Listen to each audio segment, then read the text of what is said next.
Hello guys, आज हम करने जा रहे हैं डाइजेशन एंड एब्जॉर्प्शन का पार्ट नंबर 9, जो कि पेनक्रियाज ग्लैंड का होगा। मैंने इसके पहले 8 पार्ट कवर किए हैं, मैंने उसमें ग्लैंड भी बताए हैं और बाकी के प्रीवियस लेक्चर भी हैं। अगर आपने वो नहीं देखे तो उसे जरूर देख लीजिएगा, ठीक है। तो चलिए स्टार्ट करते हैं।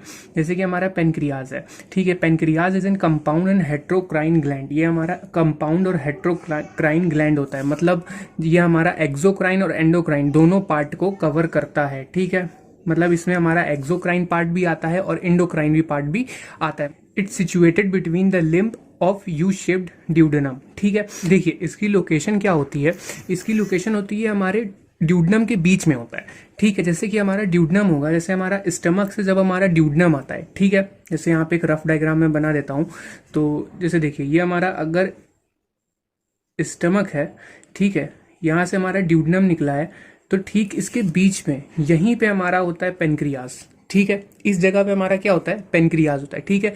और इसीलिए हमने इसको कह दिया situated between the limb of U shaped duodenum. तो देखिए अगर इस तरीके से अगर आप देखेंगे इसको तो ये यू बन जाएगा ऐसे, ठीक है। उसके बाद से the exocrine portion secrete alkaline pancreatic juice. जो इसका एक्सोक्राइन पोर्शन होता है, देखिए जो हमारा पेनक्रियाज उसमें इंडोक्राइन पार्ट भी होता है और साथ ही साथ एक्सोक्राइन पार्ट भी होता है। तो पेनक्रियाज का जो एक्सोक्राइन पार्ट होता है वो सिक्रीट करता है एल्कलाइन पेनक्रियाटिक जूस, ठीक है। जो कि इसका पीएच होता है 7.5, ठीक है, जो कि स्लाइटली एल्कलाइन होता है। और ये जो एल्कलाइन पेनक्रियाटिक जूस होता है ये कंटेन करता है एंजाइम, ठीक है। फिर देखिए the endocrine portion secrete hormone. जो इसका एंडोक्राइन पोर्शन होता है वो सिक्रीट करता है हार्मोन्स को, ठीक है। और कौन कौन से हार्मोन्स होते हैं, इंसुलिन होता है और ग्लूकागॉन होता है, ठीक है। तो हमारे दो हार्मोन सिक्रीट करता है इसका endocrine part, insulin and glucagon, ठीक है। फिर जैसे देखिए यहाँ पे लिखा है एक्सोक्राइन पार्ट एल्कलाइन, पीएच इसका होता है 7.5, ठीक है। फिर देखिए जैसे हमारा यहाँ पे पेनक्रियाज है, ठीक है। तो ये पेनक्रियाज का जो आप ग्रीन वाला पार्ट देख रहे हैं, यहाँ पे ग्रुप ऑफ सेल, यहाँ पे थोड़े से ग्रुप ऑफ सेल्स होते हैं, ठीक है। और इतना ही पार्ट इसका क्या होता है, एंडोक्राइन पोर्शन होता है। पेनक्रियाज का इतना ही पार्ट क्या होता है, एंडोक्राइन पोर्शन होता है। और इस ग्रुप ऑफ सेल जो होते हैं यहाँ पे, इनको हम बोलते हैं आइलेट्स ऑफ लैंगहंस, ठीक है। क्या बोलते हैं, आइलेट्स ऑफ लैंगहंस बोलते हैं, ठीक है। और बाकी का जो 99 पोर्शन होता है इसका, जो डॉटेड पार्ट आप देख रहे हैं, जो इसका डॉटेड पार्ट होता है, वो बाकी का 99% पार्ट एक्सोक्राइन पार्ट होता है, ठीक है।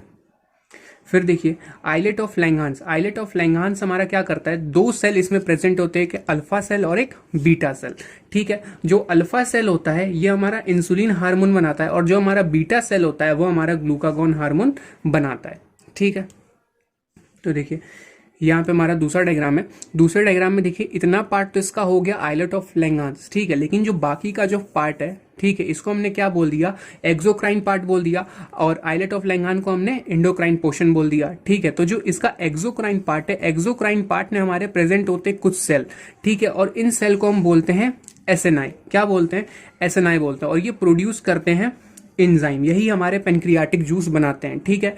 तो एसएनआई हमारा क्या करेगा, एंजाइम का प्रोडक्शन करेगा। देखिए तो अब हम आते हैं पेनक्रियाटिक जूस यानी कि एंजाइम्स पे, ठीक है। तो आज हम देखते हैं कौन कौन से एंजाइम्स होते हैं, ठीक है। और इसके फंक्शन हम दूसरी वीडियो में देखेंगे, ठीक है। तो देखिए हमारा एंजाइम जो कार्बोहाइड्रेट के डाइजेशन में हेल्प करता है, ठीक है।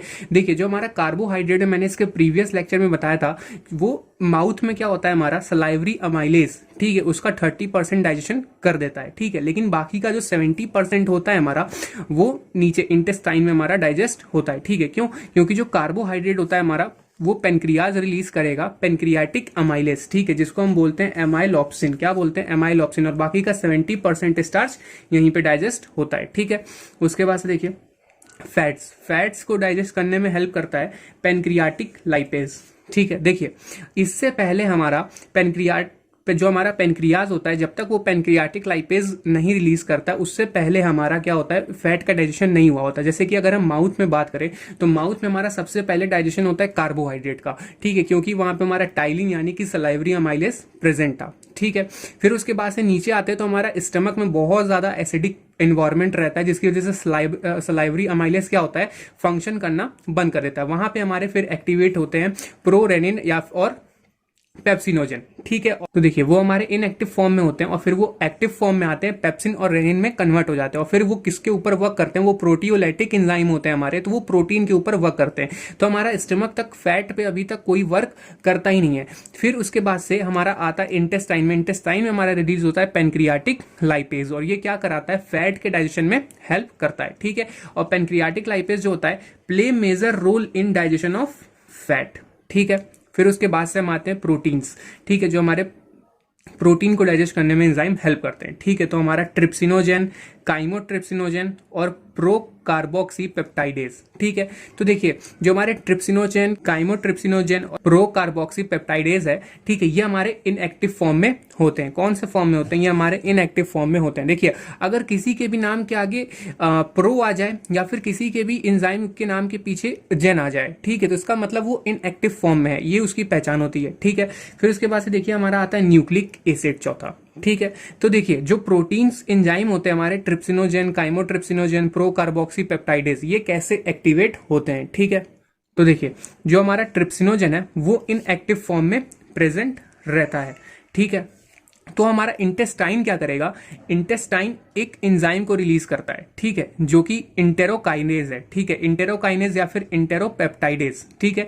हमारा इंटेस्टाइन क्या करेगा, इंटेरोकाइनेज और इंटेरोपेप्टाइडेज को रिलीज करेगा और ये आ करके ट्रिप्सिनोजेन पे वर्क करेगा और इसको कन्वर्ट कर देगा ट्रिप्सिन में और ट्रिप्सिन हमारा कैसा हो जाता है, एक्टिव फॉर्म में हो जाता है। अब देखिए जैसे कि हमारा ट्रिप्सिनोजेन जब ट्रिप्सिन में कन्वर्ट हो जाता है, अगर हमारा ट्रिप्सिन हल्का सा भी बन गया, ठीक है, जो हमारा ट्रिप्सिन होता है ये हमारा ऑटो कैटालिटिक एंजाइम है। ऑटो कैटालिटिक मतलब ये बाकी के लिए खुद ही कैटालिस्ट की तरह वर्क करेगा, ठीक है। जैसे यहां पे हमें ट्रिप्सिनोजेन को कन्वर्ट करने के लिए इंट्रोकाइनेज की जरूरत पड़ी, तो हमें बाकी दो एंजाइम को कन्वर्ट करने के लिए और इंट्रोकाइनेज की जरूरत नहीं पड़ेगी, ठीक। अगर हमारा हल्का सा भी ट्रिप्सिन बन गया तो काइमोट्रिप्सिन पे आ करके ट्रिप्सिन खुद ही कैटालिस्ट की तरह वर्क करेगा और इसको कन्वर्ट कर देगा काइमोट्रिप्सिन में, ठीक है। तो जो हमारा काइमोट्रिप्सिनोजेन था वो इनएक्टिव फॉर्म में था और इसको ट्रिप्सिन आकर के कैटालिस्ट की तरह वर्क करेगा इसके ऊपर और कन्वर्ट कर देगा काइमोट्रिप्सिन में, जो कि एक्टिव फॉर्म में हो जाएगा, ठीक है।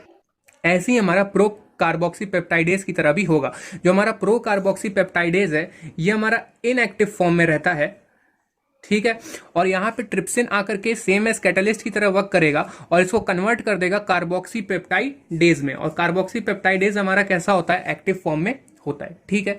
तो देखिए हम इसके फंक्शन को नेक्स्ट वीडियो में देख लेंगे, ठीक है। आज के लिए इतना ही। अगर आपके लिए वीडियो हेल्पफुल तो इसको लाइक, शेयर, सब्सक्राइब जरूर करें। Thank you.